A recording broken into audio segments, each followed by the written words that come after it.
Tuan Muda Kaya Presdir bagian 2 episode 7. Cekidot. Waktu seminggu telah berakhir. Mereka harus kembali ke Jakarta. Mereka bisa saja menambah waktu liburan bulan madu. Namun mereka berdua tidak bisa meninggalkan Raja terlalu lama. Haruna sangat merindukan Raja. Walaupun Raja tidak lagi minum ASI, tapi ia tetap tidak tega meninggalkan lebih dari seminggu. Haruna tidak bisa jauh dari putranya. Setelah semua baju dimasukkan ke dalam koper, Tristan menarik kedua koper itu dan menaruhnya di bagasi mobil.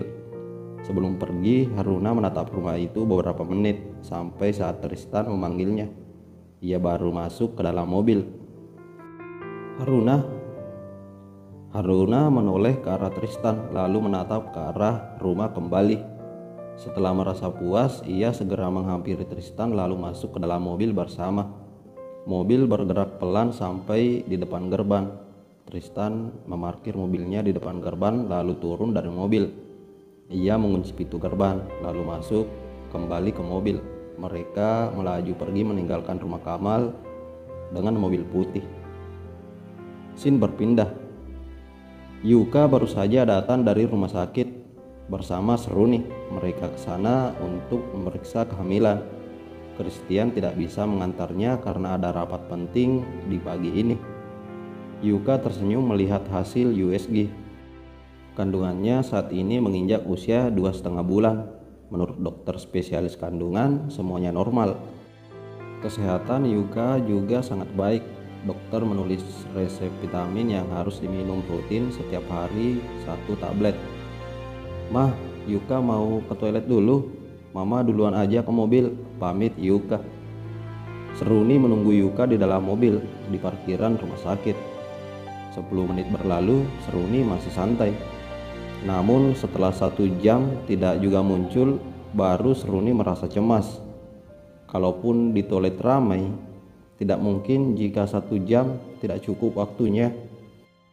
Pak, coba susul Yuka ke dalam. Dia bilang ingin ke toilet, tapi ini sudah 1 jam. Saya curiga terjadi sesuatu, ucap Seruni. Baik Nyonya, supir itu pergi mencari Yuka. Ia mencari di semua toilet di lantai 1. Karena tidak juga menemukan Yuka, supir itu pergi ke lantai 2 dan memeriksa semua toilet. Tentu saja tidak masuk ke dalam. Tapi satpam wanita yang masuk ke dalam toilet. Akhirnya satpam mengajak supir itu ke ruang pengawas CCTV. Mereka memang melihat Yuka masuk ke dalam toilet di lantai 1. Namun mereka tidak melihat Yuka keluar. Ini sangat aneh karena jelas-jelas satpam itu melihat tidak ada siapapun di toilet itu. Supir segera berlari dan melapor kepada Seruni. Kepanikan menyerang Seruni. Apa yang harus ia katakan jika Christian bertanya? Seruni segera menelpon Isam. Bagaimana ini? Mengapa Yuka bisa hilang tanpa jejak seperti ini? Aduh, papa lama banget, ucap Seruni gugup. Ia mondar-mandir di ruang keamanan. Setengah jam kemudian, Isam datang bersama Christian. Suasana menjadi ricuh karena Christian berteriak memarahi pihak keamanan rumah sakit. Seruni sampai memegangi Christian yang hendak memukul satpam. Chris, hentikan, bentak Isam. Ia maju meminta maaf kepada pihak keamanan rumah sakit. Isam lalu menarik Christian keluar. Mereka berkumpul di parkiran. Chris harus mencari Yuka, Pak. Dia sedang hamil. Tapi hilang seperti ini. Kemana perginya? Lirik Christian. Tenang Chris, sekarang kita tunggu saja dulu. Karena kita harus menunggu 2 kali 24 jam. Baru bisa melaporkannya ke polisi. Papa yakin Yuka baik-baik saja, ucap Isam. Christian menelpon Lepi untuk menyelidiki kemana perginya Yuka. Pengawal yang berada di samping Yuka baru saja ditarik kembali ke kantor kemarin. Namun hari ini hal yang dikhawatirkan oleh Christian akhirnya datang juga. Chris pergi dulu, pamit Christian. Ia kembali ke kantor untuk mencari informasi dari Lepi dan anak buahnya. Kalau benar ini ulah Leoni, aku tidak akan pernah melepaskannya, geram Christian sambil memegang setir dengan kuat. Selama 2 bulan tidak ada pergerakan sama sekali dari Leoni. Pengawal yang diperintahkan untuk mengawasi Leoni selalu melaporkan hal yang sama setiap harinya. Mereka bilang Leoni tidak pernah keluar dari rumah. Sesekali Leoni terlihat di teras lalu masuk kembali. Hanya itu yang Leoni kerjakan setiap hari. Namun Christian sangat yakin kalau Leoni lah yang membawa Yuka pergi. Setelah Yuka masuk ke dalam kamar mandi, kamera CCTV di depan pintu masuk toilet mati selama 50 menit. Semua pasti bukanlah sebuah kebetulan menurut Christian.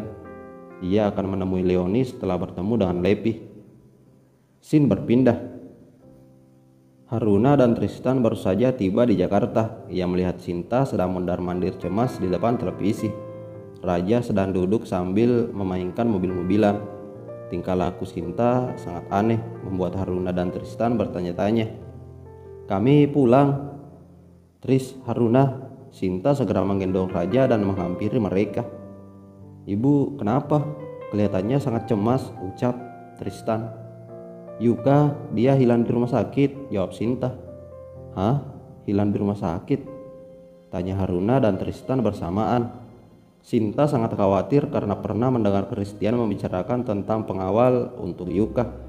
Tidak mungkin Christian menyiapkan pengawal jika tidak ada sesuatu yang berbahaya.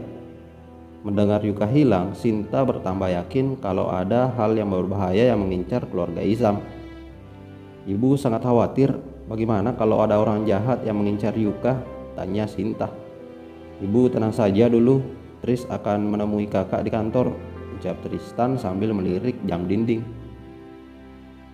"Seharusnya kakak masih di kantor." Tristan berpamitan kepada Haruna dan Sinta. Ia lalu bergegas pergi ke kantor. Sepanjang jalan, Tristan terus berpikir mengapa tiba-tiba Yuka hilang. Tristan tidak bisa menebak masalah yang sedang dialami kakaknya. Tristan baru saja tiba di Jakarta dan ada masalah sebesar ini. Cekit! Tristan menginjak rem saat tiba-tiba di parkiran kantor Christian. Ia melihat mobil hitam milik kakaknya terparkir di sudut parkiran. Ia semakin yakin kalau Christian ada di kantor. Tristan segera berlari menuju lift khusus untuk ke ruangan direktur. Lift yang ditunggu Tristan tidak juga terbuka. Tidak mau membuang waktu, ia pun berlari menaiki tangga darurat. Brak! Tristan membuka pintu dengan tergesa-gesa sampai Christian dan Lepi terkejut. Mereka sedang memeriksa kamera pengintai yang dipasang oleh anak buah mereka. Kamera itu dipasang di depan rumah Leoni karena Lepi dan Christian mencurigai Leoni sejak ia kembali menampakkan diri ke Christian. "Apa yang terjadi? Mengapa Yuka bisa hilang?" tanya Tristan dengan napas terengah-engah setelah berlari. "Kau sudah kembali? Bagaimana bulan madunya?" tanya Christian mengalihkan pembicaraan. "Jangan mengalihkan pembicaraan, Kak, jawab aku." Christian menghela napas berat. Ia tidak ingin adiknya terlibat dalam masalah Yuka. Tristan dan Haruna baru saja menikah. Christian tidak mau membuat mereka ikut cemas. "Dugaan kami Leoni menculik Yuka, tapi kami tidak memiliki bukti apapun," jawab Christian. "Tidak mungkin, kakak juga tahu seperti apa Leoni. Dia gadis baik dan lemah lembut. Bagaimana mungkin itu ulahnya?" tanya Tristan tak percaya. "Kau akan berpikiran yang sama jika kau melihat ini." Christian menunjukkan foto yang diberikan Lepi padanya. Pluk! Christian menaruh amplop coklat di atas meja. Dengan rasa penasaran yang kuat, Tristan segera mengambil dan membuka amplop itu. Betapa terkejutnya ia saat melihat foto-foto itu. Tidak mungkin. Bersambung. Terima kasih guys telah mengikuti cerita ini sampai habis. Jangan lupa like, komen, dan subscribe ya. Terima kasih.